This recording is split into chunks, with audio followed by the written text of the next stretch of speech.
A seguir, Escola Sabatina Virtual. Este programa é levado até você pela Igreja Adventista do Sétimo Dia Central de Goiânia.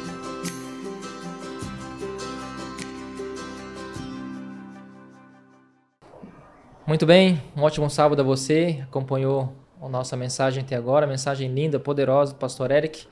Agora vamos à nossa lição da Escola Sabatina.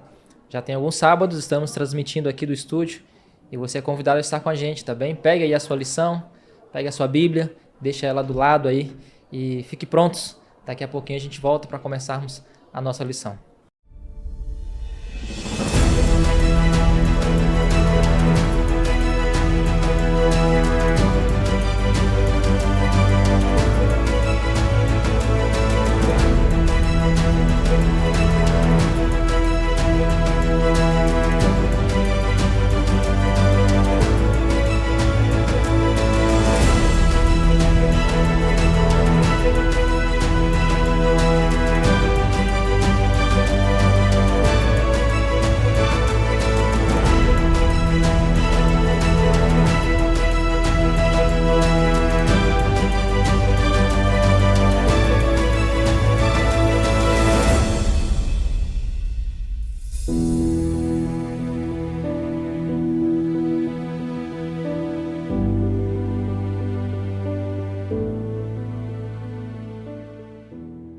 Que alegria estar com vocês mais uma vez para nós estudarmos a lição. Espero que você já tenha pegado a sua lição, a sua Bíblia. Se não pegou, corre aí que dá tempo, tá bem? Hoje eu estou aqui muito bem acompanhado. O Emerson é um dos nossos líderes aqui da igreja, ali no Flamboyant. O Flaviano, acho que você já conhece, esteve já aqui com a gente algumas vezes, principalmente ali na época da vigília, né? Em alguns esquentas aí. Daqui a pouco eles vão falar um pouquinho. Eu gostaria de começar aqui a nossa lição, antes de introduzirmos especificamente, com uma oração com você. Então, se você puder parar um pouquinho o que você está fazendo, feche seus olhos, pedir para o Flaviano conduzir essa oração para a gente. Querido Deus, muito obrigado, Senhor, pelo sábado que o Senhor nos concede, por estarmos aqui reunidos e podermos relembrar os nossos estudos, e te pedimos um favor especial sobre a compreensão de todos os temas, que eles nos incentivem espiritualmente a nos mantermos firmes. Amém. E a sempre trabalhar para o Senhor, para vê-lo face a face. Te pedimos isso em nome de Jesus. Amém. Amém. Muito bom. O título da lição dessa semana, ela foi uma continuação, né, da semana anterior, tendo aí como título o selo de Deus e a marca da besta, parte 2. E algo que já me chamou muita atenção e introduz muito bem a lição, como todas as semanas tem acontecido, é o verso para memorizar, né? Que está lá em Apocalipse, capítulo 13, o verso 10, e diz assim: se alguém tiver de ir para o cativeiro irá. Se alguém tiver de ser morto pela espada morto será. Aqui está a perseverança e a fidelidade dos santos. Eu não sei para vocês, Flaviano e Emerson, mas para mim essa lição me fez relembrar algumas coisas importantes que às vezes nós acabamos esquecendo ou entrando num comodismo, mas que nós não podemos esquecer na verdade. Nós temos que nos lembrar constantemente. Tem algumas coisas um pouquinho mais duras aqui. Se você estudou a lição, você vai recapitular. Se você não estudou, fica tranquilo, você vai entender. Mas tem, acima de tudo, para mim, uma esperança muito bonita para aqueles que são fiéis, né? Logo na lição de sábado, nos traz aí uma lembrança a respeito um pouco da história, e conversarmos aqui, eu e o Emerson, um pouquinho antes de entrarmos, o quanto temos notícias às vezes impactantes e fortes na história, coisas que hoje nos fazem doer, mas são histórias que aconteceram e essas histórias devem servir para nos motivar. Então a lição relembra ali um momento de perseguição que houve para os cristãos ali por volta dos primeiros séculos, ali, algo muito terrível, pessoas perdendo a vida por amor ao Evangelho, por amor a Cristo. E aí eu quero introduzir essa lição lendo literalmente como está aqui, um trechozinho, e já pedir que os meus companheiros aqui compartilhem as impressões iniciais deles a respeito da lição. Se você está com a lição e quiser acompanhar, nossa lição é a de número 12, eu vou ler aqui o último parágrafo da parte de sábado, que vai dizer mais ou menos assim, ó. Infelizmente, a história se repete muitas vezes. A marca da besta será o último elo de uma cadeia ímpia de perseguição religiosa, que remonta ao passado. Como as perseguições antigas têm o objetivo de impor um conjunto de crenças e um sistema de adoração, entretanto, como sempre, Deus terá um povo que não se renderá. a lição nos trouxe um pouco dessa ênfase de que, assim como nas lições anteriores, a grande discussão é a adoração. Ou adoramos a Deus, ou adoramos ao inimigo, e as perseguições servem muitas vezes, ou serviram na história, para tentar fazer com que as pessoas deixassem de adorar ao Deus verdadeiro e adorassem ao inimigo de Deus. Emerson, as suas primeiras impressões para a gente a respeito dessa lição que, como eu disse, para mim está fantástica. Pastor, eu tenho um amigo que lhe diz assim que o bom é o inimigo do ótimo, né? Então, seria ótimo se as pessoas que estão nos assistindo estivessem aqui na igreja, a gente pudesse vê-las face a face. Mas você não veio na igreja hoje por algum motivo, né? Alguma coisa aconteceu, algum problema de saúde, ou você está cuidando de alguém, então não é ótimo que você não está aqui, mas que bom que você está nos assistindo, né? A gente pode, é uma ideia espetacular, tomara que continue isso, porque as pessoas impossibilitadas de adorar a Deus no sábado podem assistir a gente online, no mesmo momento que a gente está conversando, eles estão nos ouvindo, né? Eu concordo com isso. Existe um texto que diz que quem não conhece, o povo que não conhece a sua história vai repeti-la. Então a gente precisa conhecer a história. A história ela é fundamental, né? Cai no vestibular a história, a gente precisa ver. Claro que existem narrativas, a forma como a história é contada, mas é muito importante a gente estudar a história, né? E o que me chama a atenção, pastor, nas primeiras considerações, é que nós temos um Deus que ele, por ser o Criador, ele merece ser adorado, por ser o nosso Redentor, ele deve ser adorado, mas ele nos dá liberdade de adoração. Você adora ou não. Ao contrário de Deus, o inimigo de Deus, ele quer uma adoração imposta. Então, obrigar a ser adorado. Então, isso já destaca essa primeira diferença de Deus. Deus dá liberdade de adoração e Satanás ele quer ser adorado tipo um tirano, com imposição. Sim. Muito bom. Se você está em casa e você quiser e puder acompanhar, comentar junto com a gente, entra aí no chat, comenta se tiver alguma pergunta. Nós vamos estar com a equipe aqui acompanhando juntos, eu vou estar acompanhando aqui também. E quiser acrescentar alguma coisa, fique à vontade, interaja com a gente, tá bom? Flaviano, suas primeiras impressões, a sua bom dia, né? Para o pessoal, fique à vontade. Claro, bom dia, fiz oração com o pessoal também. O que foi comentado aqui, com relação ao bom e ao ótimo, eu queria aproveitar isso. É tão legal que tem aquele... Ele é bem conhecido nas redes sociais, né? O Cortella. Ele fala assim, a gente faz o melhor que a gente pode com o que a gente tem na nossa mão. Perfeito. Né? Sempre o melhor que a gente pode com o que a gente tem na nossa mão. E o fato da pessoa, de repente, estar em casa, talvez não está tudo organizado, e ela conseguir, mesmo assim, parar para ver a lição, mostra um interesse grande da parte dela, e isso é uma bênção também. E eu tenho certeza que a graça de Deus vai ser comunicada para ela também. Amém. Nós que temos uma mensagem muito específica, para um tempo muito específico, nós precisamos tomar muito cuidado para que distrações não nos atrapalhem de levar essa mensagem para onde a gente vai. Parafraseando também o que foi comentado agora há pouco, olhando para a história, olhando para o passado, a gente tem exemplos, e mesmo conhecendo o passado, a gente comete alguns dos mesmos erros. Então, se não der a devida atenção, mais difícil ainda vai ser. Porque o povo de Israel perambulou tanto tempo, sendo que era tão simples, né? Era algo simples de fazer. E eu posso, talvez, afirmar que também já estamos perambulando um pouquinho, porque a missão já poderia estar bem mais adiantada, com um pouquinho mais de trabalho verdadeiro de nós que nos dizemos cristãos. Concordo, acho legal o link que eu quero fazer aqui com as duas falas de vocês, né? O Emerson lembrou aqui da parte da história, de conhecer, o Flaviano trouxe novamente a respeito disso, e o quão importante hoje nós conhecermos essa história para que isso nos leve a um caminho correto hoje, para que isso nos leve a comportamentos corretos hoje. E com isso em mente, a lição já inicia ali também, na parte de domingo. A gente não vai necessariamente seguir aqui a ordem, mas sempre que pudermos comentar, isso aqui a gente viu na parte de domingo ou na de segunda-feira, para quem está acompanhando em casa com o guia poder acompanhar também. Traz ali o destaque a respeito de Apocalipse capítulo 13, né? A partir do verso 5 vai falar ali da parte da ferida, né? De uma besta que sai do mar com 7 cabeças, e uma dessas cabeças é feridas ali, tem a parte dos chifres, e isso remonta a uma parte muito importante da história, né? Que nos relembra ali a parte do início do Império Romano, só que a parte da parte religiosa, né? Logo que o Império rui ali, e onde começam as perseguições e o término desse período. E quando que acontece isso? O livro de Apocalipse, o livro de Daniel, vão falar destes momentos em versos diferentes e com nomenclaturas até diferentes, né? Vão falar dos 3 anos e meio proféticos, vão falar dos 42 meses, vai falar dos 1260 dias ou anos, né? E aí em profecias nós aprendemos que, dependendo do contexto, um dia é o equivalente a um ano.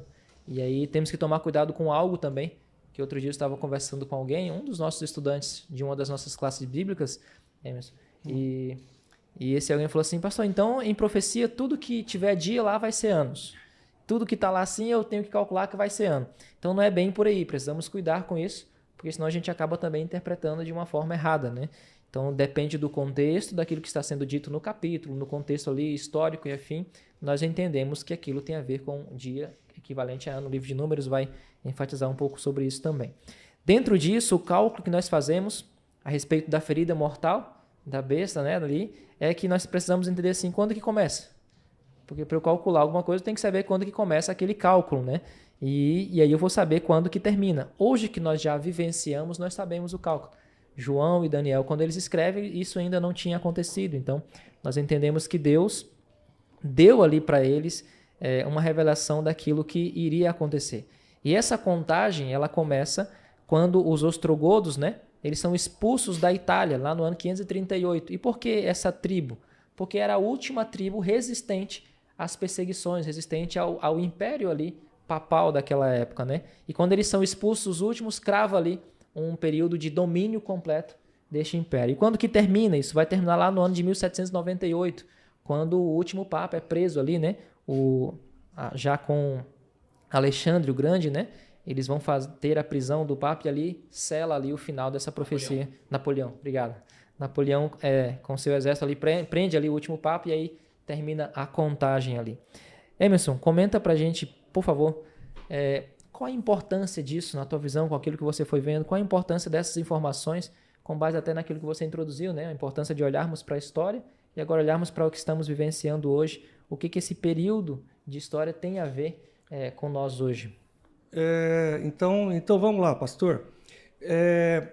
Eu não conheço a Europa, não sei se o Flaviano conhece. Conhece a Grécia? Ainda não. Diz que é um país bonito, né? Não sei nem a moeda da Grécia, não sei se é dracma, mas é um país perto da Europa, perto da Inglaterra, perto da Alemanha, sem querer ofender os gregos, não é nada, né? É um país que não se destaca, não sei, o exército deles é muito fraco. Mas e se eu disser para vocês que a Grécia dominou o mundo com Alexandre o Grande? Um paizinho de nada hoje. Incrível, né? Olha a mudança que acontece no mundo. E pelo relato histórico que você contou, pastor, em 1798, o general de Napoleão, Berthier, ele prendeu o Papa. O Papa foi para a cadeia, morreu no exílio, né? E nos dias atuais, o mundo vive uma complicação. Nós temos uma guerra na Ucrânia, nós temos problema de pandemia mundial, nós temos problema de fome, produção de alimentos, né? Muito, muito complicado. Poluição está muito grande, problemas na família. E eu tenho conversado com as pessoas e todo mundo concorda que nós precisamos de um líder religioso mundial. A gente precisa de um poder político para organizar. Vamos pensar em organizar esse mundo. A gente precisa organizar de uma forma estratégica, precisa de um exército e precisamos de um líder religioso. Quem que é um líder religioso hoje que poderia ser um líder mundial? Com quem que você conversar, o nome mais cotado é o Papa, que tem todas as prerrogativas para ser um líder mundial. E a gente estuda a história, por isso que é legal a história. Em 1798 o Papa estava preso. E hoje ele tem todas as condições de ser um líder mundial para tentar salvar o mundo, entre aspas, né? Por isso que eu foco muito, a história é extremamente importante, porque a história se repete. E durante esses 1260 anos, pastor, que foi um período muito grande, houve terrível perseguição. E sem querer ofender ninguém, aí eu vou usar o relato de um professor meu, Proença, em 1987, acho que você não era nem nascido, né, pastor? Não, ainda não. Você não era nascido, eu fazia cursinho em Curitiba para poder passar no vestibular de agronomia e uma das matérias era história. E o professor colocou, olha, durante o período da Idade Média, lamentavelmente, a Igreja Católica fez atrocidades, perseguiu, matou, destruiu. Eu sou católico praticante, o professor disse, mas isso é uma mancha na nossa história. Não tem como negar isso, né? Só que a história ela pode se repetir, por isso é importante a gente olhar a Bíblia, porque a história se repete. Outro dia alguém falou para mim assim, não acho que faz sentido. Como é que estávamos em um estudo bíblico e justamente chegamos nesse ponto, né? De que teríamos um poder, isso é profético, vai haver um poder que vai se levantar e vai reunir, né? Até grupos religiosos. E alguém falou assim, pastor, mas como? Como isso é possível? As igrejas hoje estão brigando uma com a outra, não se chocam. Como que países que têm liberdade religiosa vão se unir a uma questão como essa? Bom, a história está aí. Né? Isso já aconteceu. Já aconteceu. E aí o Gui até traz uma frase que me chamou muita atenção, tá lá na parte de terça-feira. Como que aconteceu sem internet, sem WhatsApp, sem nada. Exato, sem né? grupo. Imagina sem... hoje como vai ser mais difícil. E o Gui traz em cima disso, fala que momentos de crise no mundo, as pessoas começam a se voltar por um salvador, buscando alguém que as lidere, que as conduza, que livre da crise, né? Então, concordam comigo, Emerson e Flaviano, o mundo não está girando em torno de uma crise? Está caminhando para uma crise? Se a gente olha nessa perspectiva, não vai ser mais fácil levantar um líder que vai ter esse domínio e as pessoas vão concordar com isso? Sim, é crise atrás de crise. Os países eles já se organizam em blocos. Sim. Tem os blocos dos países mais ricos, os blocos dos países emergentes, o bloco dos países mais pobres. Obviamente que quem tem mais poder econômico acaba tendo também mais poder de influência, né? E tudo isso que nós estudamos na lição envolve a nação mais potente e a religião mais influente no mundo. E tem assim um ditado muito conhecido que diz que quem quer dá um jeito e quem não quer dá uma desculpa. Quando todos quiserem dar um jeito vai ser muito simples, né? Há 2 anos atrás a gente passou o período mais agudo da pandemia e você viu que ninguém imaginava ou cogitava países parados, cidades inteiras paradas e praticamente as grandes metrópoles do mundo desertas. Mas isso aconteceu. Porque quando a situação aperta, os líderes eles tomam esse tipo de decisão e a cadeia, que são as pessoas normais embaixo, elas simplesmente obedecem ou se rebelam, né? No caso, alguns obedecerão e outros não aceitarão o que tem sido imposto. Interessante perceber, introduzimos essa parte falando a respeito da ferida, né? Da ferida mortal citada ali em Apocalipse capítulo 13, contamos a história e trouxemos para o nosso contexto. É interessante perceber que lá no mesmo capítulo, no verso 12 de Apocalipse capítulo 13, vai falar que essa ferida seria curada. Alguns dizem que essa ferida já foi curada. O que nós entendemos? Emerson, comenta pra gente um pouquinho sobre isso. Já foi curada, não foi curada essa ferida? Como é que é esse negócio aí? É o que eu falei, né? Eu acho que eu vou tentar até repetir, porque brinco que quando repete até papagaio aprende, né? É impressionante o que aconteceu com esse poder religioso de Roma, né? Você vê, pro Papa ser preso, acabou. Destruiu, não tem mais volta, né? A França ferida, dominando, né? A França teve a Igreja Romana como inimigo, né? Napoleão falou, eu vou destruir. Não conseguiu. Napoleão perdeu a guerra, a Igreja Romana ela vem se recuperando. E eu vou usar palavras do Flaviano, é a igreja mais poderosa do mundo. Então, se foi curada, acho que muito bem curada, né? Posso fazer um comentário? Eu acredito que a prova que a ferida está curada é você imaginar que hoje você acordou e tinha lá o notícia de última hora. O Vaticano invadido e o Papa é preso. Imagina o rebuliço que não estaria, né? Então, isso não é pensável hoje, né? Não. Então, houve uma crise na época da Revolução Francesa que conduziu até isso, e a próxima crise não vai conduzir até que um persiga o outro, vai conduzir para que ambos se unam, né? Então, é diferente a situação. A lição de segunda-feira vai enfatizar algo a respeito da cura dessa ferida. E aí, se você que está acompanhando o guia quiser pegar, lá vai citar o texto de 2 Tessalonicenses, capítulo 2, 3, que é um texto que faz referência muito forte também, ou que tem referência aí próximo àquilo que Apocalipse está falando para a gente no capítulo 13. É justamente a respeito da cura dessa ferida. A cura dessa ferida ela ainda não está concluída. Nós podemos entender que essa cura ela está em processo. Perfeito. Ela está acontecendo aos poucos, com pequenos detalhes, e alguns nós comentamos aqui. O poder que a igreja vem tendo novamente, alguns acessos que ela vem tendo, por exemplo, poucos anos atrás, e era inimaginável que o Papa e a representação dessa igreja entraria nos Estados Unidos, um país protestante em que recusava isso. Mas algum tempo atrás, poucos anos, ele teve acesso lá e, pelo que eu li da reportagem, mais ou menos 15 mil pessoas estavam ali acompanhando aquele discurso, aquele culto, aquela missa. Algo que era inimaginável. Ou seja, coisas estão acontecendo em que estão nos comprovando que essa ferida está num processo. Algo que alguns pensaram assim na época da história, agora que o Papa foi preso, não vai acontecer mais perseguições. E é tão interessante isso que nos Estados Unidos, que é um país teoricamente mais protestante, a religião que mais cresce lá dentre as cristãs é justamente a Igreja Católica. É a que mais agrega conversos. E popularmente os jovens eles se mencionam, eles fazem referência às moças católicas como boas moças para se casar, porque os evangélicos, depois de tanto tempo e tantas famílias, tradições, e virou uma coisa tão natural assim que é mais ou menos uma inversão do que tem aqui no Brasil. Aqui entende-se que quem é católico é porque nasceu na igreja e não vai. Ou vai quando tem um casamento, um batizado ou uma cerimônia. Lá é o contrário. Lá entende-se que o evangélico é alguém que a família é de tradição evangélica e ele vai em um evento esporádico, e quem tem o costume de estar na igreja toda a missa, todo domingo, é justamente o católico. Então perceba o tanto que a situação tem mudado. Isso pode gerar lá na frente uma facilidade para essa junção. Não. Interessante que ainda nessa lição ela vai destacar o seguinte para a gente, na parte de segunda-feira. Vai falar, o título é até assim, a apostasia. E esse é o ponto, né? Coisas estão acontecendo aos poucos, aparentemente, mas quando nós conhecemos as doutrinas, nós estudamos e percebemos com bastante atenção, não é tão aos poucos assim. Eu acho que é rápido. Porque alguns vão dizer, isso aí é comum, é o que tem acontecido. Isso aí está tudo certo, isso aí é por esse caminho, isso aí é assim mesmo.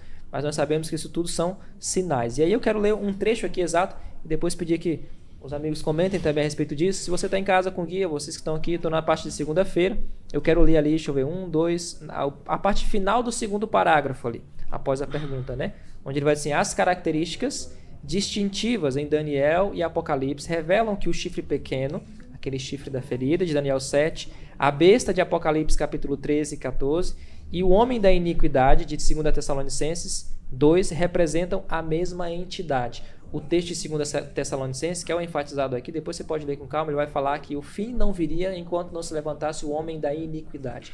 O que é o homem da iniquidade? O que é a apostasia? Eu queria que a gente entrasse um pouco nisso. E aí quero começar, Emerson. A apostasia seria o afastamento da verdade, o afastamento da palavra de Deus, né?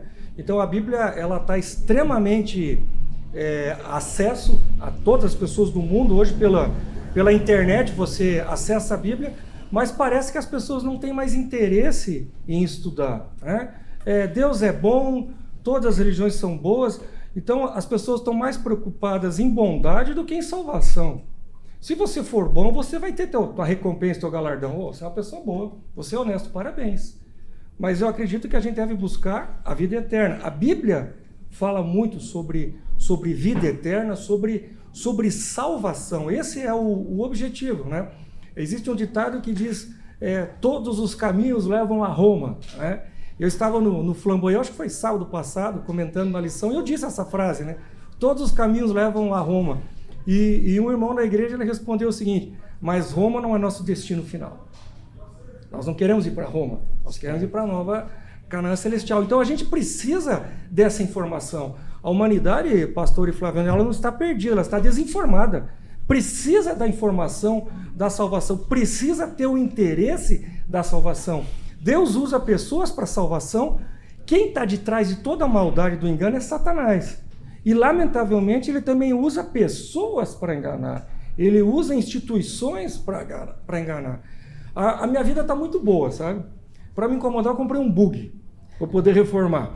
Eu comprei um bug. Estava muito light a vida? Estava muito light, muito tranquilo. E motor de Santana, bom, 1.8. Mas ficou a semana inteira na oficina e eu doido para pegar o carro. Aí, ontem à tarde eu fui pegar o carro e fui dar uma volta. Na primeira volta na quadra que eu dei, o bug começou a pegar fogo. No motor, começou a vazar, começou a pegar fogo, o pessoal passava, buzinava, eu encostei, o pessoal veio correndo com o extintor, apagou, não perguntaram que religião que eu era, se eu tinha feito, se eu tinha extintor, vieram salvar o meu bug, eu não consegui nem agradecer. Então hoje existem pessoas preocupadas em salvar bens materiais, salvar o bug, o mais importante é salvar pessoas. A Bíblia fala tudo sobre salvação, e nós estamos vivendo nos últimos dias da história desse mundo. E como nós deixamos bem claro, o Flaviano falou, teremos um poder político muito forte, que vai impor, lembra que nós estamos de impor? Sim. E um poder religioso muito forte, que nós estamos discutindo o processo de cura, né? Ele está praticamente pronto, para executar o seu poder. O que falta para executar o seu poder?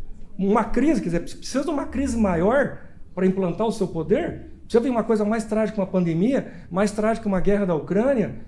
Precisa ter mais... Está pronto para poder usar o seu poder. Então, a gente precisa nos preocuparmos, né?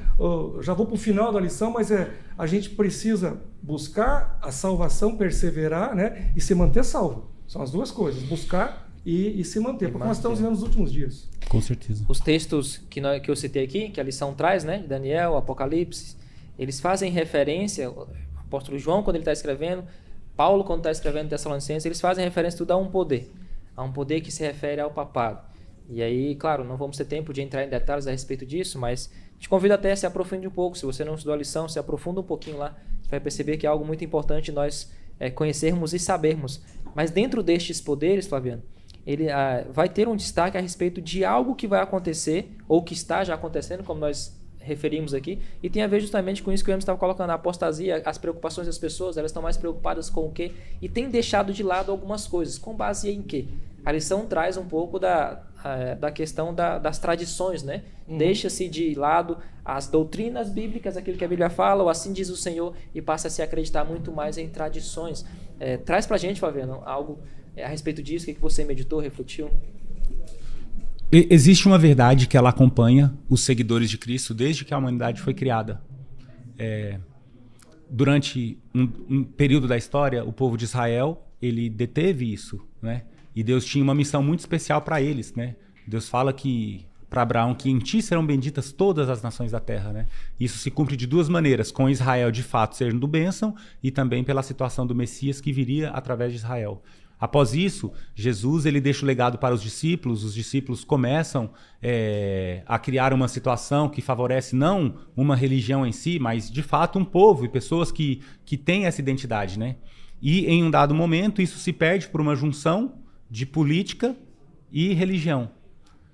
E à medida que o tempo vai passando, sempre pessoas que têm uma tendência a conservar mais pura a doutrina, a serem mais piedosos naquilo que de fato é o ensinamento de Jesus, eles começam a perceber que algumas coisas não estão funcionando como era a base bíblica e acabam por tentar reformar, né? Se você pega, por exemplo, a história de Lutero, ele não queria romper em momento algum, mas chega um momento que ele acaba tendo que romper, porque as pessoas que eram líderes da religião da época não aceitavam que eles estavam já corrompidos, né? Então, hoje, depois de tanto tempo, nós somos uma igreja, nós somos o povo remanescente da palavra, da verdade de Deus, e ninguém sairá de nós, mas nós precisamos ter a segurança e a confiança necessária na Bíblia para perceber que precisamos nos manter puros com relação à nossa doutrina. E algumas concessões elas não podem acontecer porque é justamente essas concessões que vão nos fazer fraquejar e lá na frente, na hora que a situação apertar, a gente, por causa de concessões que estamos fazendo agora, não teremos firmeza e força moral suficiente para nos mantermos de acordo com a doutrina sã. Essas concessões envolvem exatamente a palavra, né? Tradições. Sim. Aquilo que nós vamos vivenciando, convivendo e tal. E óbvio, nós não devemos estar enquanto povo separado do mundo. Estamos aqui para sermos luz, para alcançarmos. Mas nós não podemos deixar tradições que vão contra doutrinas bíblicas entrar em nosso meio, na nossa vida. Sim. Porque como o Flaviano falou, é isso que acaba que vai nos afastar. Que vai nos levar para o lugar errado e não conseguir perseverar como o Emerson trouxe, né? Temos que entender, conhecer e perseverar. Às vezes, se nós não perseverarmos... a concessão desses detalhes é que pode nos fazer não perseverar. Um detalhe importante a respeito disso, e a lição não enfatiza muito, mas me veio à mente aqui, eu quero só abrir esse parênteses, né? A gente sabe que precisamos de fé. Acreditar que Cristo vai voltar é ter fé. Conhecer a história e saber que assim como nossos irmãos foram perseguidos lá atrás, nós vamos ser perseguidos também, tem que ter fé para manter uma vida dessa, né? Eu tenho certeza e a convicção de que um dia, quando a ferida for curada, nós vamos ser perseguidos de novo e vai ter decreto de morte, inclusive, a doutrina vai falar sobre isso, impedimentos de compra e venda, decreto de morte, tudo isso é profético, isso vai acontecer. E aí pergunto para vocês, como é que eu mantenho uma religião dessa? Como é que eu vou seguir firme num povo como esse? Eu sei que lá na frente eu vou ser perseguido, se eu sei que lá na frente posso até ser morto por amor desse evangelho. Fé. É fé que não vai nos manter. E eu gosto de pensar, entendendo com o estudo, que a base para a nossa fé são doutrinas. Nós tentamos tirar a fé de lugares errados às vezes. Mas a base para a nossa fé são as doutrinas bíblicas. O que fortalece a nossa fé são as doutrinas bíblicas que o Senhor deixa para nós. E aí eu quero já entrar num próximo tópico aqui da lição, que vai falar sobre as estratégias de Satanás. Estratégias que ele vai usando, que não são novas, na verdade, desde lá atrás, desde lá do Éden, né? Ele vem para enganar Adão e Eva, ele vem usando essas estratégias desde antes, lá no céu, para enganar uma terça parte dos anjos, ele vem usando dessas estratégias. E essas estratégias que ele vem usando de maneira ardilosa, elas envolvem ferir doutrinas bíblicas, aquilo que Deus fala e fala assim, não, por aqui não vai. E aí, ao meu ver, tem duas doutrinas que são assim, 2 ou 3 doutrinas que são assim gritantes, que ele tem atacado muito ali. E aí queria que a gente comentasse um pouco sobre isso. E uma delas é a respeito da morte, né? Para onde vão os mortos, a respeito da questão da encarnação, de alma, né? Toda essa história. Essa é uma das doutrinas que há uma discordância muito grande, até no meio evangélico. E a outra grande doutrina, que a lição vai entrar daqui a pouco, essa eu quero que a gente deixe para frente, é justamente a respeito do dia de guarda. Qual é o dia de guarda? Tem a ver com selo, tem a ver com sinal, a gente vai entrar nisso aqui. Mas, Emerson, fala para mim um pouquinho, para a gente um pouquinho a respeito da tua percepção sobre isso, dessas artimanhas de Satanás que ele vai usando. Eu vou usar o título que está na lição, a estratégia que Satanás vai usando para enganar ali. Qual a tua percepção sobre isso?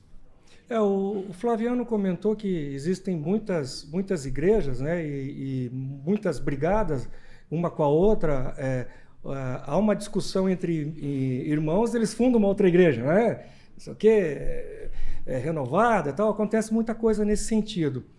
Mas o que acontece? Uma das estratégias de Satanás, você já estava colocando, é unir as pessoas naquilo que eles pensam de uma forma igual. O que é diferente, beleza, isso não tem problema. Mas a gente une, que nem você já comentou, as igrejas estão unidas na doutrina da imortalidade da alma, praticamente todas as igrejas acreditam nisso. As igrejas já guardam o domingo, né? Eu estava olhando na internet, na Suíça, é proibido se lavar carro domingo. Toma multa. Não interessa. Então, existe uma lei. Coincidência, será? Na Suíça, você lavar o carro... Pode ler, eu pesquisei. Se você lavar o carro no domingo, você é multado, né? E outra doutrina que está unindo as pessoas, pastor, é o dom de línguas, né? Começa a ter aqui várias igrejas, eles acabam se unindo. Então, se une em pontos comuns. Tá unido. A divergência não tem tanto problema. A gente tem que se unir. Não sei se alguém já ouviu falar a palavra ecumenismo. O que é ecumenismo? É a união, como o Flaviano colocou, para formar um bloco forte, com um líder. A gente precisa ter um líder e esse bloco extremamente forte. Está tudo caminhando para isso aí mesmo. Sim. Tem um destaque na lição de terça-feira que ela vai dizer assim, cita Apocalipse capítulo 17, do verso 12 até o verso 14, e destaca 3 pontos que são muito importantes dentro disso que eu puxei aqui. Quais são os 3 pontos importantes que são destacados no verso ali? O primeiro é que poderes políticos têm o mesmo propósito e oferecem à besta o poder e a autoridade. Então isso está se encaminhando. As reuniões políticas estão acontecendo ou não? Demais. Onde está se buscando ou se discussando em prol de um mesmo assunto ali para o bem do nosso planeta, questões ecológicas e assim por diante. Um segundo ponto importante destaca que esse aglomerado de erros lutará contra Jesus ou contra o Cordeiro. Então, esses discursos que agora são bonitos, em algum momento eles vão virar discursos contra princípios bíblicos, contra o Cordeiro. E o terceiro destaque é que na última batalha da terra, Cristo vai ser e seus seguidores serão triunfantes, e a besta perde e Jesus vence. É mais ou menos aquilo que eu introduzi a respeito da fé, né? E aí queria que o Flaviano comentasse um pouco a respeito disso também. É difícil para muitos imaginar uma história como essa, em que isso vai acontecer para que depois sejamos triunfantes. E por isso que eu trouxe que isso é fé. Isso é viver pela fé. Mas na certeza de que vai ter lutas e perseguições. Isso. Nós, assim, viver pela fé é justamente, voltando no assunto que a gente estava, né? É justamente o que fez o protestantismo passar a existir, né? Porque até então as pessoas elas estavam dependendo de indulgências, dependendo de autossacrifício, automutilação para poder conseguir o favor de Deus. E nós entendemos pela Bíblia que nada disso é necessário, né? A Bíblia ela narra a jornada. E a Bíblia fala que haverá tribulação. Tanto que na oração que Jesus fala, Senhor, eu não peço que os tires do mundo, mas que os livre do mal, né? Ou seja, no momento que a história da humanidade ela estiver para acabar, vai haver uma situação de dificuldade. Porque nós vivemos uma experiência muito parecida com a que o povo de Israel viveu. E apesar de Deus ter falado que eles ficariam 40 anos no deserto e depois entrariam em Canaã, não é esperar 40 anos e entrar. Eles conquistaram, e eles conquistaram com batalhas. E nós também não estamos esperando que Jesus volte para que a gente vá para o céu. Enquanto a gente espera, a gente tem lutas e a gente tem batalhas. Mas, ao que permanecer firme, ao fiel, concederei a coroa da vida. Maravilha. E esse é o nosso galardão que esperamos. Gosto de um paralelo que existe, Flaviano, entre o esperar e o esperançar, né? Tem a história do esperançar, é aquela que eu espero aqui e fica ali e tal, e não há uma atitude, né? Mas o que Cristo nos pede é que seja uma esperança ativa, né? Um esperar agindo. Esperançar. Né? É esperar fazendo alguma coisa, é esperar pregando do evangelho, é esperar dando a vida por amor a Deus. Deixa eu só falar uma coisa, pastor. E hoje não está acontecendo isso. Se eu disser que o sábado é o selo de Deus, é a marca de Deus, que o sábado mostra um Deus criador, quando eu adoro no sábado, estou adorando a Deus, né? E não no domingo, eu não sou preso. Hoje eu não sou preso por isso.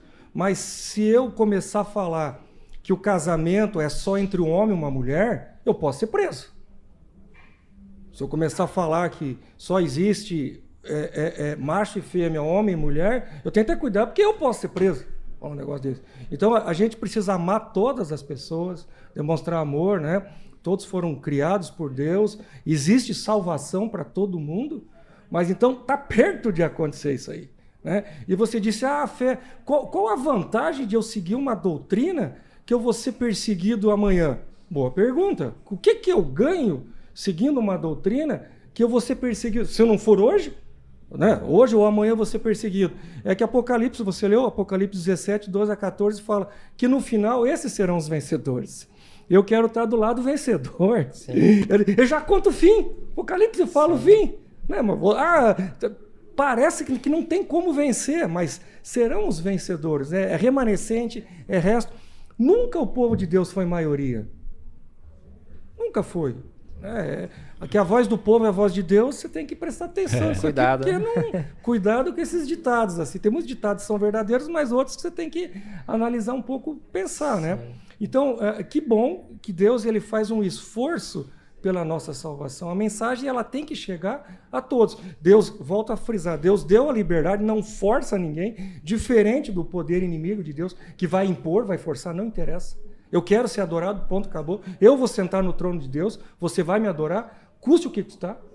Se precisar não deixar você comprar nem vender, fazer você perder teu emprego, eu vou forçar para você me adorar. Vou usar todo o meu poder para você me adorar. Totalmente diferente de Deus, né? Sim. O Emerson introduziu aqui o que eu queria trazer já a respeito da marca da besta e o selo de Deus, né? Porque você pode ouvir, então o selo é o sábado, esse selo já está sendo válido, já está selado lá, né? Apocalipse capítulo 14 vai falar ali sobre o selamento, a marca da besta na fronte e na mão. Uma curiosidade interessante é que a marca da besta é na fronte e na mão, mas o selo é na testa. O selo não é na mão. Verdade. O selo é só na testa. E aí tem algo muito interessante, se você está acompanhando com guia em casa, eu já estou aqui na parte de quarta e quinta. Então nós vamos brincar aqui com as duas partes, porque são paralelos entre as duas coisas. Né? Vai falar da marca da besta e o teste a respeito do sábado, que é o selo de Deus. Então, Flaviano, traz pra gente as tuas percepções a respeito disso, a respeito da marca da besta, por exemplo, na fronte e na mão, por que é na fronte e na mão? Alguns falaram há algum tempo, né, e essa história não é nova, ela é bem antiga, quando saiu ali a história da internet, começou a bombar, a internet é o selo da besta. Sim. Quando saiu o celular, o celular é o selo da besta. Quando saiu a vacina, inclusive, virou selo da besta também, né? Então as pessoas falam muito de vários selos que não são, na verdade. Eu me lembro que quando eu era recém-batizado, eu devia ter uns 12 anos, tinha um livro que chamava 666, a marca da besta, um livrinho pequenininho. E ali falava, por exemplo, que o cartão Visa era a marca da besta, porque você vai somando e dá número 666. A Bíblia fala que isso é número de homens. E assim, existem muitas conjecturas sobre o que é a marca da besta, sobre o que é o sinal na mão e na testa. Mas o fato é que as mentiras que Satanás tem contado através da Babilônia, através da meretriz, da falsa religião, envolvem basicamente aqueles 2 pontos que a gente tratou no começo, né? Imortalidade da alma e também a questão do dia de guarda. Em termos de selo, nós podemos ser categóricos em dizer que o sábado é o selo de Deus, né? E as pessoas que têm a marca na testa são pessoas que eles aceitaram permanecer no erro. Assim, a grosso modo, as pessoas que têm a marca na mão também são as pessoas que... assim, eu já escutei duas versões bem interessantes, depois a gente entra mais profundamente na lição aí, né? Porque, por exemplo, tradicionalmente você firma um contrato com um aperto de mão, né? Então, as pessoas que... Um paralelo que você pode fazer adaptado é que as pessoas deliberadamente escolheram estar conectados com algo que não é verdadeiro e com algo que não procede da Bíblia. Legal, obrigado, Flaviano. Vou pegar o gancho da tua fala e trazer aqui. Ainda não estamos selados, nem marcados. Sim. Né? Isso vai acontecer quando? Quando a ferida mortal for curada, quando este poder que nós introduzimos, falamos até agora, ele estiver já dominando, quando os decretos começarem a sair, vai sair o decreto pleno nas atribuições dele. Quando né? tudo isso estiver cravado, aí sim, começarão a acontecer os selos, as marcas, né? Aqueles que escolherem deliberadamente, como o Flaviano trouxe, não obedecer a Deus, selados na testa ou marcados, né? Na testa e na mão. Eu gostei do exemplo que o Flaviano trouxe, algo que se comenta a respeito do aperto de mão, a questão da decisão. Por que é na fronte? Sabia que a nossa parte do cérebro que é responsável pela tomada de decisões é o lóbulo frontal. Sim. Né? É com essa região do cérebro que nós tomamos decisões. Ou seja, será algo consciente. Ninguém vai estar selado de forma enganada. Vão decidir. Por N motivos, o que é mais triste, né? Na minha opinião. É você conhecer a história, como o Emerson trouxe, é olhar para o Apocalipse e saber o que vai acontecer e ainda assim decidir conscientemente não estar lá. Às vezes por comodismo ou por amor a coisa desse mundo e assim por diante. E a marca na mão, para mim eu gosto do exemplo que o Flaviano deu e gosto do exemplo também de que tem a ver com ações, tem a ver com o trabalho, tem a ver com aquilo que você vai fazer a partir dessa decisão, tem a ver com o lado, com aquilo que você vai exercer nesse detalhe. Quanto ao número, não sei, Emerson, quer trazer uma palhetinha pra gente a respeito do número 666? O que tu tem aí, o que você viu aí a respeito disso, o que significa? Eu queria aproveitar esse gancho para poder falar, eu acho que é uma coisa clara também, essa guerra entre Deus e Satanás, porque nós estamos na lição falando sobre a marca da besta, vai ser mundial. Não vai ter o país mais pobre, mais isolado, sem internet, isso vai chegar. Né? De que forma? Possivelmente, pelo que você falou da mão, a questão do trabalho. O que acontece? A gente precisa trabalhar, os estudiosos estão percebendo isso, que o mundo está complicado, como eu falei, é muita poluição, muito problema. O mundo deveria trabalhar 6 dias e descansar 1. Parar com ônibus, avião, para não ter tanta poluição, para ficar tranquilo, para descansar. E aí o ser humano vai render mais, fica um dia com a família. Então tem muitos argumentos que não teriam a ver com religião. Vai ter um líder religioso que vai comandar isso tudo, mas muitos países entrarão nessa por bem, isso faz bem. Sim. E é interessante que você pode conversar com quem for, pastor. Ninguém nega que o sábado é do Velho Testamento. O sábado vem da criação. Deus criou o mundo em 6 dias no céu. Então todo o Velho Testamento fala sobre o sábado. Aí existem muitas conjecturas, muita coisa no Novo Testamento. Jesus ressuscitou, é a nova aliança, o sábado foi pregado na cruz, né? Mas eu admiro muito a Igreja Católica, porque a Igreja Católica, ela não nega que ela fez a mudança do sábado para o domingo. Sim. Isso não esconde, isso é história, isso está registrado. Eu não fiz teologia como você, eu fiz agronomia lá em Maringá. Então lá nos anos 1990, já era nascido, 90? Aí já. Você já era nascido aí, né? Em 90 eu tive uma aula com um professor, o professor Miquelão, muito bom, agronomia, estudando agronomia. E depois eu leio a grade escolar e eu teria uma matéria com ele na terça e no sábado. Eu não tinha aula no sábado, geralmente era segunda a sexta-feira, mas essa matéria caía no sábado. E eu falei, o que eu vou? Eu vou ter que me aproximar do professor para ele me ajudar, porque como é que vai ser isso aqui, né? E aí, na aula, ele falou assim, o dia de guarda é o sábado, nós mudamos para o domingo. Do nada ele soltou isso na sala, eu gravei aquilo ali. Quando chegou no final do semestre, fui falar com ele, Miquelão, Seguinte, eu preciso de um favor teu. Lembra quando você falou na sala de aula que o dia de guarda é o sábado, mas nós mudamos para o domingo? Eu falei, lembro. Pois é, mas eu prefiro continuar acreditando na Bíblia ainda. Para mim, o sábado ainda vale. Tem como você quebrar meu galho? Deixa eu fazer com a zootecnia, porque a zootecnia tem aula terça e sexta. Ele parou, pensou, tá, vai lá, você vai lá e faz a aula. Então, não é para ofender, é história. Nós estamos falando simplesmente de história nesse sentido, assim, né? Por isso que é importante a gente estudar, ver isso aí. Há muita especulação no 666. É a mesma história do chip, né? É o Visa, tal, 66 aqui, né? O que a Bíblia fala? Eu fico com a Bíblia, é o número de homem. Então, eu não queria entrar muito nisso aqui para de repente, uma outra ocasião, se você quiser comentar alguma coisa, mas... Tranquilo. Eu gostei de como você colocou. Número de homem. Existem, como o Emerson falou, diversas especulações. Tem gente que vai até para os cálculos, né? Tem um nome para isso, cálculo ali de gematria, acho que é esse o nome que dão ali, cálculo daqui, da acolá, e chega a alguns cálculos matemáticos. Eu gosto de duas ideias que nos resumem bastante a questão do número, né, do 666. Alguns vão também para a questão dos cálculos, que vai dar lá a questão da Babilônia, da estátua de Babilônia, né? Ela tinha 6 côvados de largura por 60 de só um pouquinho. Uma coisa muito interessante na Bíblia, você vê os símbolos, né? Não sei se você vai falar, mas o 7 é o número da perfeição. Né? O 6, quando você fala da Babilônia, é o número da imperfeição. Isso. Então imagina, 666, imperfeito mesmo, hein? Então, e é esse o ponto que eu iria chegar, né? Então tem a ver com Babilônia, faz sentido em vários aspectos ali, porque Babilônia lá no Apocalipse vai representar o povo que está afastado de Deus, a apostasia, né?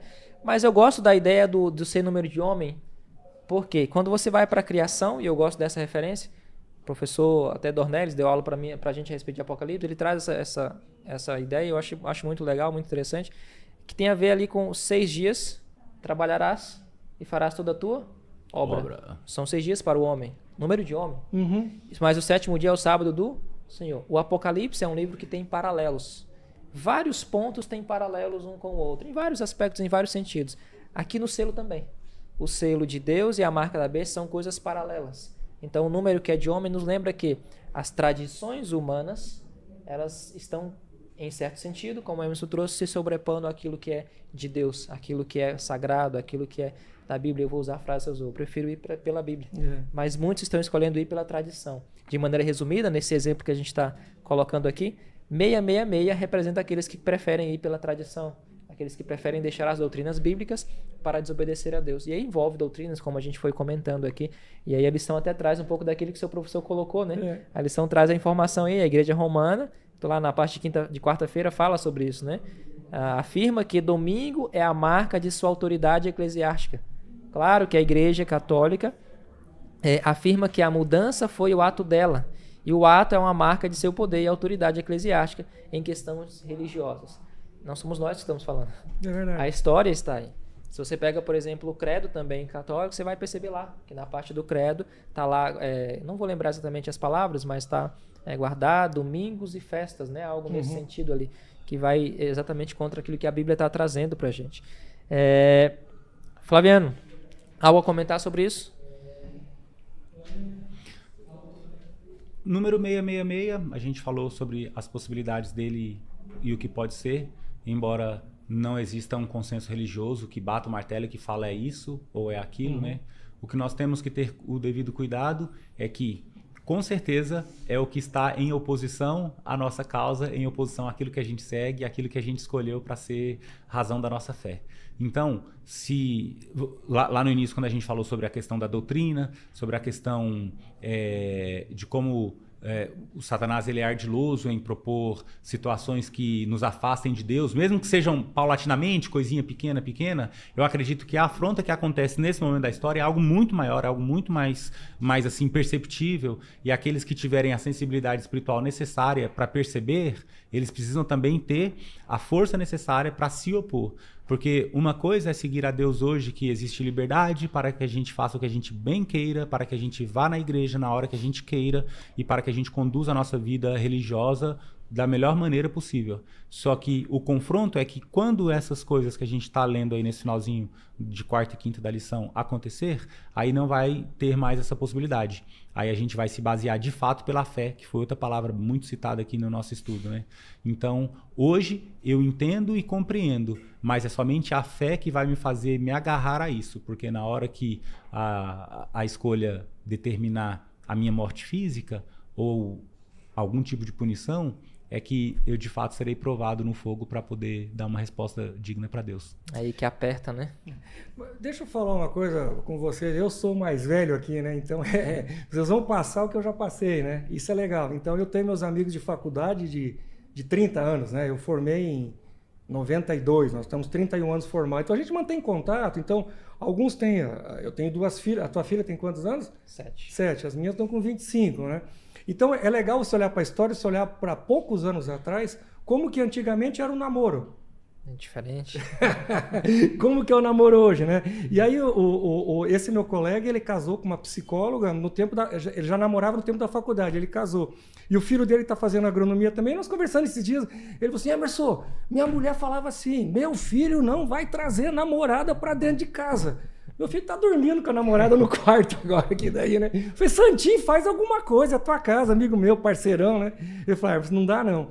Então vocês estão falando, estou lembrando das concessões que as coisas estão acontecendo. E eu não acho que está sendo devagar, não. Está sendo muito rápido. O que vai ser 20 anos para frente? Como é que vai? Então, assim, já existe uma concessão, é normal. O que é o normal hoje? O rapaz namorar e levar a namorada para dentro do quarto, porque é melhor estar dentro de casa do que estar nas festas. Esse é um discurso, né? É um discurso que virou a normalidade isso aqui.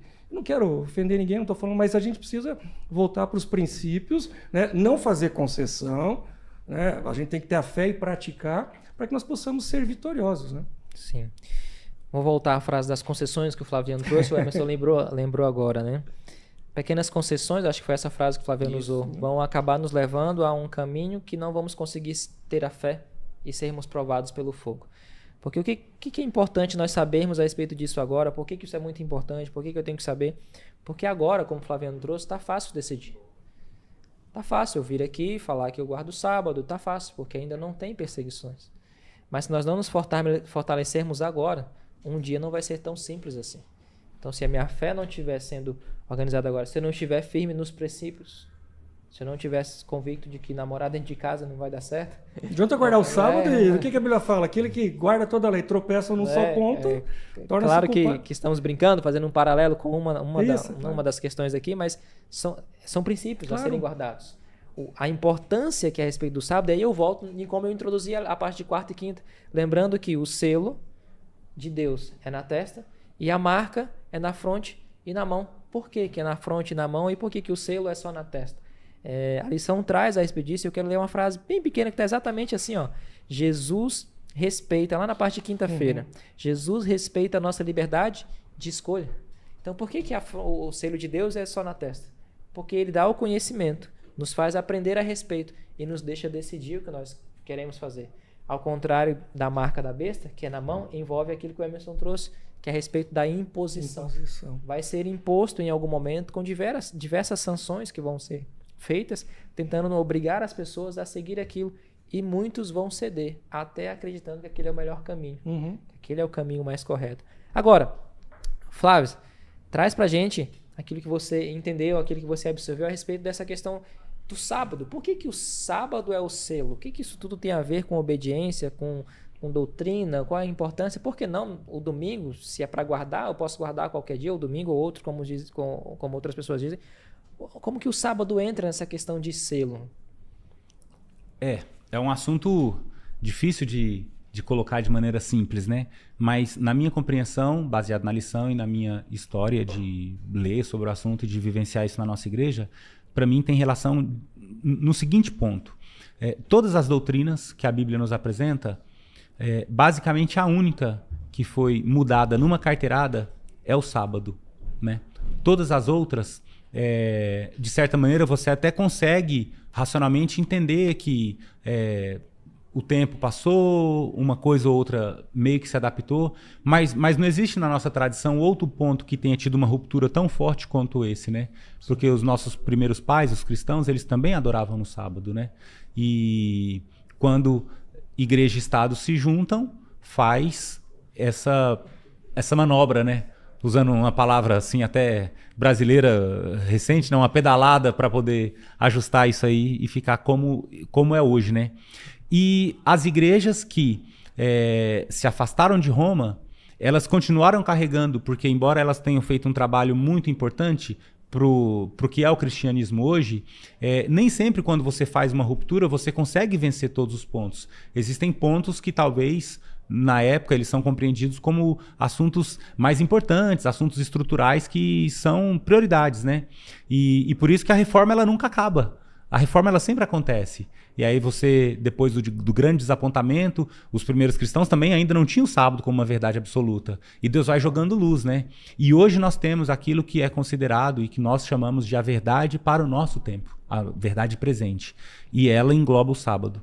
E as pessoas que não entenderem isso, infelizmente, elas perderão a oportunidade de já aqui ter um pedacinho do céu. Sim. Emerson, quer considerar algo a respeito?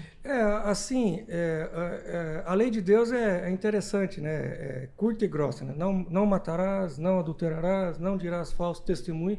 Quando chega no quarto mandamento, lembre de sábado, santificar, porque dá uma explicação toda. Ainda começa com lembra, né? É o único. Você não esquecer, né? E todos nós, eu lembrei de um amigo meu que falou assim que você tem que cuidar dos documentos que você não assinou, que você deu palavra, fez um negócio de palavra. Isso é mais importante que documento. Mas hoje, geral, por causa da palavra ser falha, né? Então se criou o documento e você assina o documento, né? Sim. Então, eu tenho meu carimbo lá de engenheiro agrônomo, então você quando vai assinar o documento, é pastor Renan, você tem o CPF, tem tudo, né? E o selo de Deus, ele tá ali no quarto mandamento, porque tem o nome dele, né? Eu sou o Deus, tem a função dele, o cargo dele, eu sou o Criador, e o território dele, que não é só América do Sul, né? Sim. É os céus, terra, os mares, tudo que aí entra o universo todo, né? Então, só tem no quarto mandamento que mostra essas coisas, e por isso Deus merece ser adorado. E o inimigo de Deus, ele também quer ser adorado. Se ele colocasse no mesmo dia, não teria lógica. Sim. Ele teria que ter um outro dia. Uma vez eu estava conversando com um rapaz que ele veio falar sobre o ecumenismo, a gente tem que se juntar. Eu falei, então a gente tem que se juntar no dia de guarda, né? Vamos também todos ter um dia de guarda. Expliquei que o sábado, bíblico, tudo. Ele falou assim, mas se vocês pensam assim, vocês nunca vão se unir com as outras religiões. Foi a resposta dele, a conclusão que ele chegou. Sim. Então, é nesse sentido que a gente precisa decidir. Mas está bem resumido no quarto mandamento, né? O nome, o título e o território de Deus, que você falou que é o universo. Sim, o universo. Eu gosto de pensar assim. Queria pedir, Emerson, você lê um texto pra gente? Isaías, capítulo 8, verso 16, por favor. E o Emerson trouxe aqui um detalhe importante na fala dele. Os selos antigos, eles tinham características. E quais eram as características? Principalmente 3 características. Os reis, né, os líderes ali, quando eles iam selar um documento, alguma coisa, o selo dele precisaria conter o seu nome, para saber quem estava selando, precisaria conter ali o título, quem ele era, rei, líder, enfim, príncipe, né? E precisaria ter o território em que aquele selo ele é válido, né? Então ele é válido no território nacional, a gente até fala, né?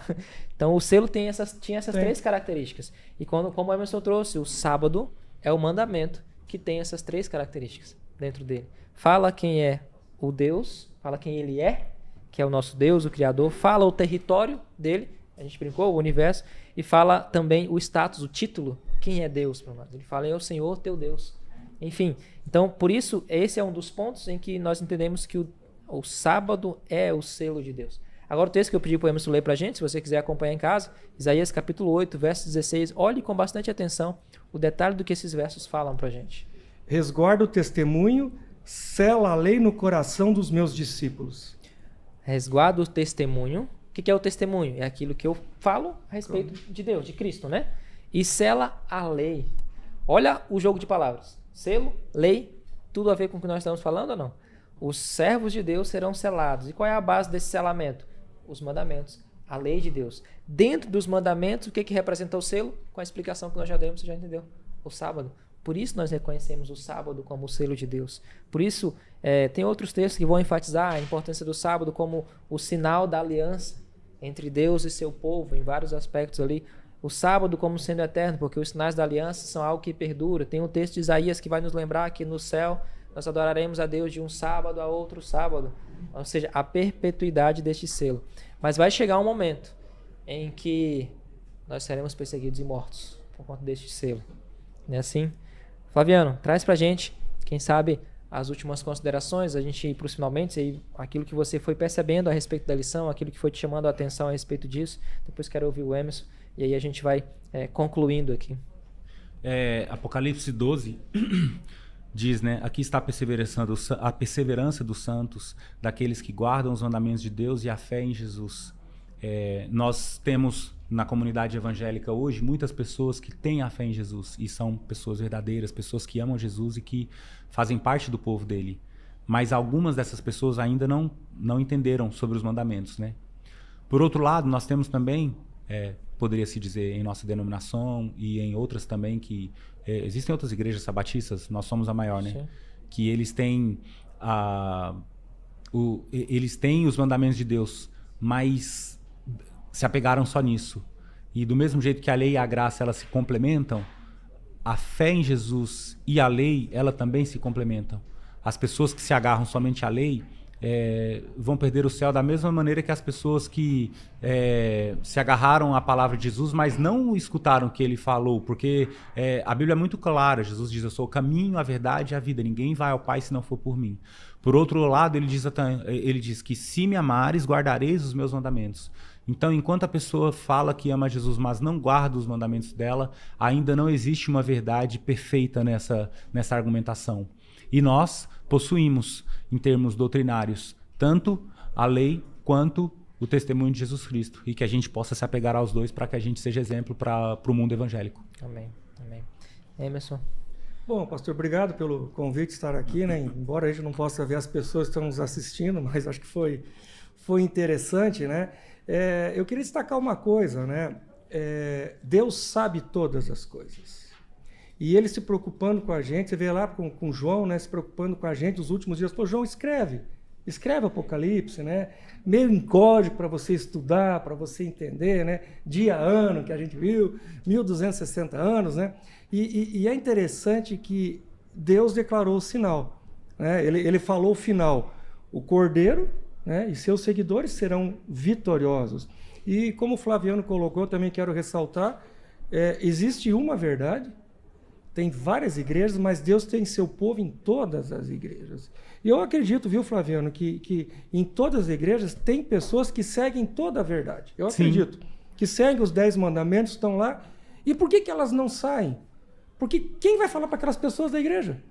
Não tem acesso. Então, essa pessoa que está nos ouvindo, ela tem uma função muito importante: levar a verdade e salvação para a sua comunidade. Com certeza. No momento certo, sai dela, povo meu.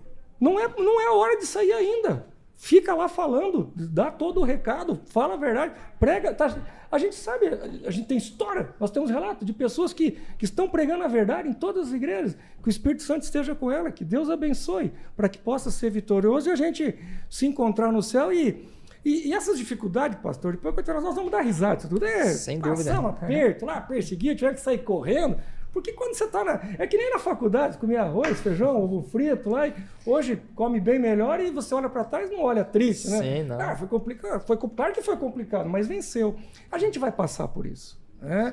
A segurança, até o pastor pregou hoje, que você pode estar no fundo do poço, Deus não vai nos desamparar. Então o que eu falo? Vai ser difícil, vai ter perseguição, a coisa vai ser feia, você não vai poder confiar no teu dinheiro, mas eu estou com você.